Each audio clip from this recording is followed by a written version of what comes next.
Hi everyone, welcome back to Practical Organic Living. In today's episode, we are going to make banana chips. And just a week ago, we harvested more bananas from our backyard and we are ready to make some today because they're starting to ripen.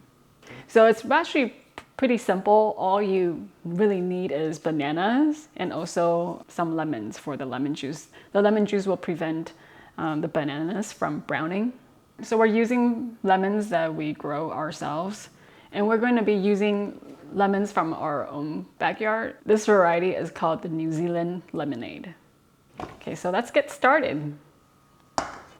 So this oven has a dehydrate function, and I'm going to set the temperature to 135 degrees Fahrenheit, and then we'll just start.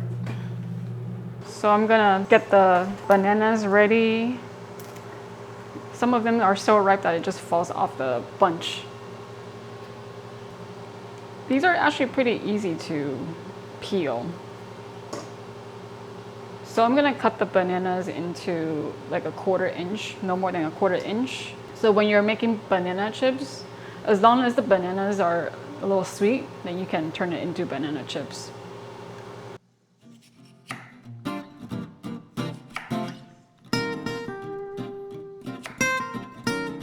You can see these lemons are very juicy.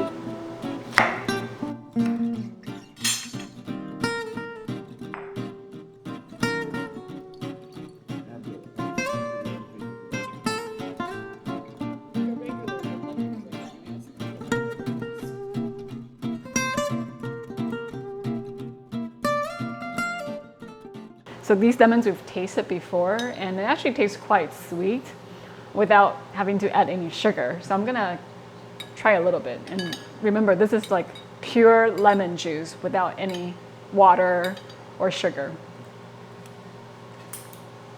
It's like really sweet by itself. So now I'm gonna cut the bananas into a 1/4 inch thickness.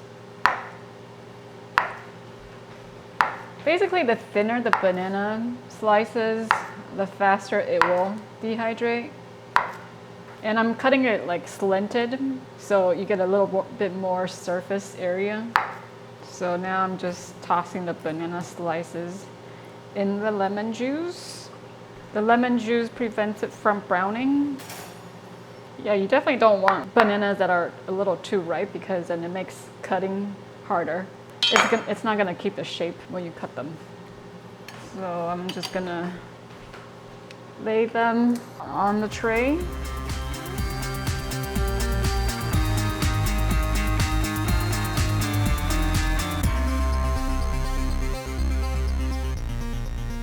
So we cut maybe, I think 8 bananas total, and we filled 2 trays of banana.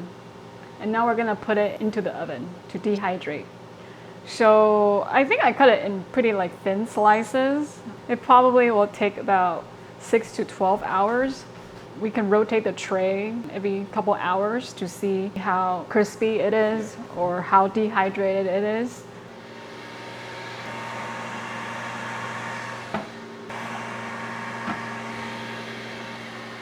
Just do 12 hours for now, and then I'll just check back from time to time. So we'll let it dehydrate, and then we'll come back after a couple of hours.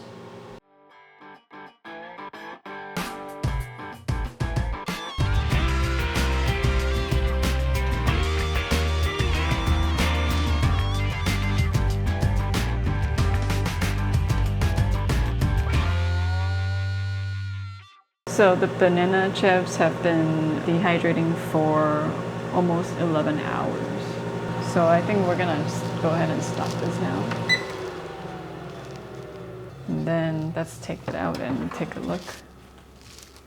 So I'm just gonna take the chips off the rack. I mean, the chips have reduced down, probably like 15%. I think also when they cool down, they will crisp up a little more, because it's not completely dry and there's still some moisture. So we basically turned this much banana into a bowl of banana chips, as you can see here, in about 10 hours of time. So the chips have cooled down for a little bit now, and I'm gonna try it. So taste-wise, if you had the dried bananas from Trader Joe's, like the long, thin ones, it tastes kind of like that, except that this has a much more intense banana flavor. Yeah, this makes a really, really healthy snack. So thank you for watching our video on how to turn homegrown bananas into banana chips. And we hope to share more ideas on how to use homegrown vegetables and fruits in the near future. And we'll see you next time. Bye.